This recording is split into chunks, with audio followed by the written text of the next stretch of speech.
হয়েছি অত্যাচার নিপীড়ন নির্যাতন সহ্য করে আজকে ফ্যাসিস্টকে বিদায় করে আমরা আমাদের ভোটের অধিকার ফিরে পেয়েছি।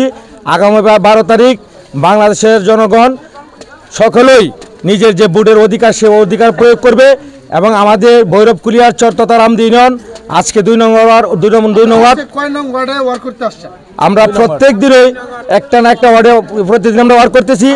আজকে যে বর্তমানে ওয়ার্ক করতেছি এটা রামদি ইউনিয়ন 2 নং ওয়ার্ড ব্যাপারীপাড়া, এবং এই ব্যাপারীপাড়াতে আমরা এসে অনেকটা সাড়া পেয়েছি। প্রত্যেকেই আমরা আসার আগেই বলতেছে যে আলম ভাই দেশের মানুষ, দলবল নির্বিশেষে সবাই আলম ভাইকে ভোট দিতে আগ্রহ। আমরা আসার পরে আমরা যে আশা করেছিলাম তার চেয়ে বেশি আমরা পেয়েছি। এলাকাবাসী অপেক্ষা 12 তারিখ আলম ভাইকে ভোট দেওয়ার জন্য। ধন্যবাদ কামাল। আমি যদি একটা প্রশ্ন করি, বৃহস্পতিবার যে 12 তারিখ জি এখানে যে অসহায় বা প্রতিবন্ধী গরিব মানুষ যারা মানে সক্ষমতা নাই তাদেরকে সহায়তার জন্য একটা টিম কমিটি বা দায়িত্ব আপনারা কতটুকু এই বিষয়ে প্রতিক্রিয়া একটু যদি বলতেন। ধন্যবাদ কামাল। আমরা আসলে এই যে নির্বাচন কোথাও কোনো কিছুর বিনিময়ে কোনো কিছু হচ্ছে না। আমরা একেবারেই আলম ভাইয়ের দরদে নিঃস্বার্থভাবে আমরা সকলে আলম ভাইকে ভোট দিতে ইচ্ছুক।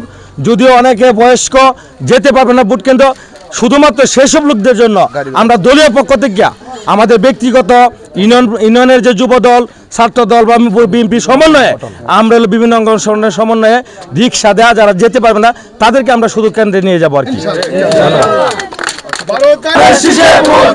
12 তারিখ সারাদিন আলম ভাইয়ের সালাম নিন, আলম ভাইয়ের সালাম নিন। 12 তারিখ সারাদিন